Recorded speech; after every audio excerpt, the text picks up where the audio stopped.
Ecce iam venit plenitudo temporis. Behold, the fullness of time had come. The fullness of time.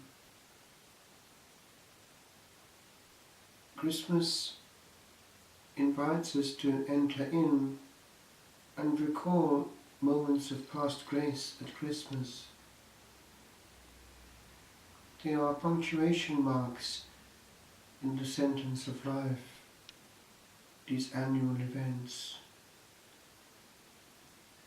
We are only here for a short race, and as in the Olympic Games, we pass on the torch to the next runner in the race.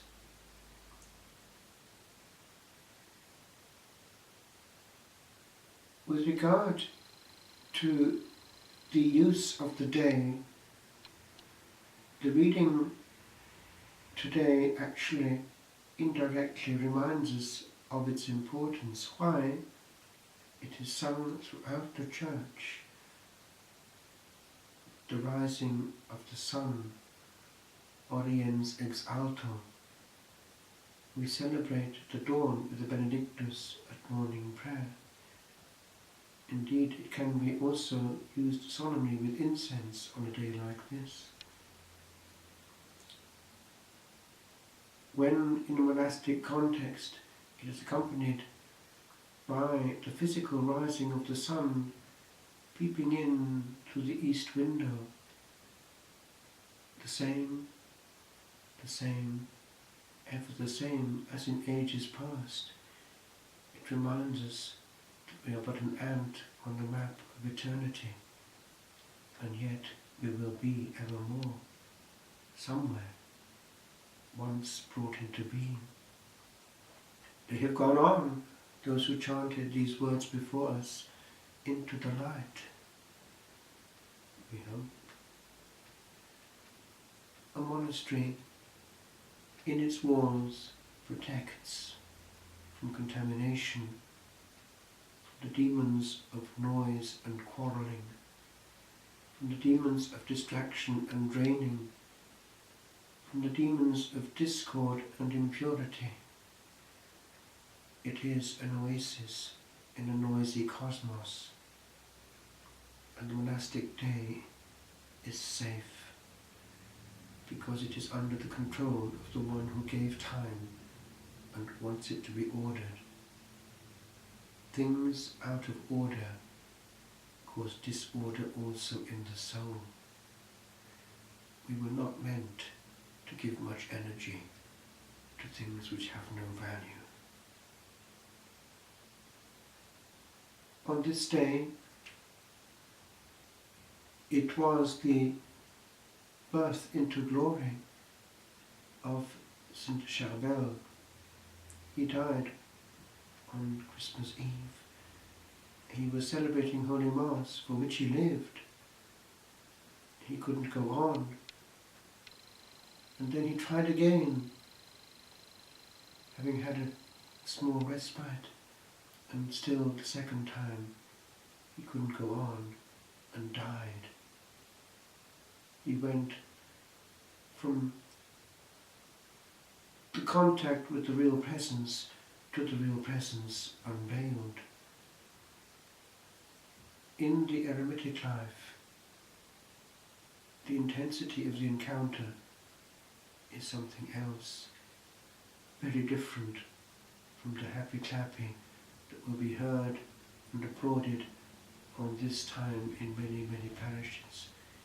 Alas, even Holy Mass has become the praise of man, and the angels are upset.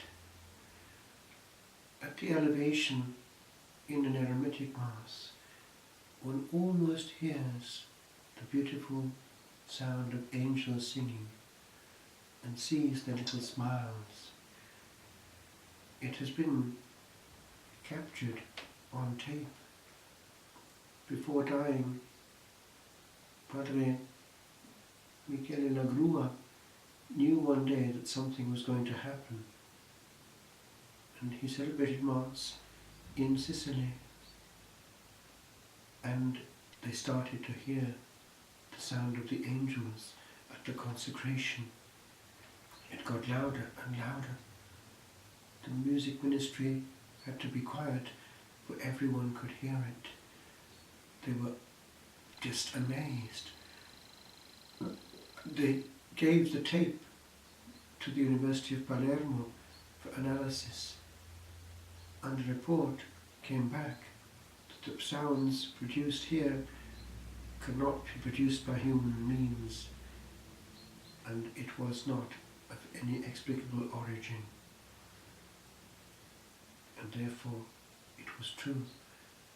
And one can hear, as the angels begin to sing, the voice of the good Padre at the consecration, for there it was that it began, indicating how close heaven is to earth at that point.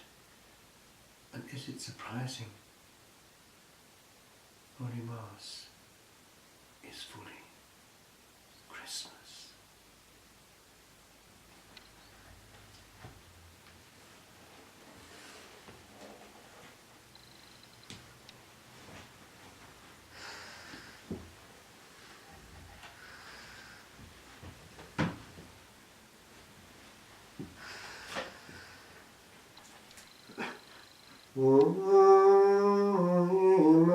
Emmanuel, Rex et legi per noster, expectatio gentium et salvator eum, veniat salvandum nos, Domini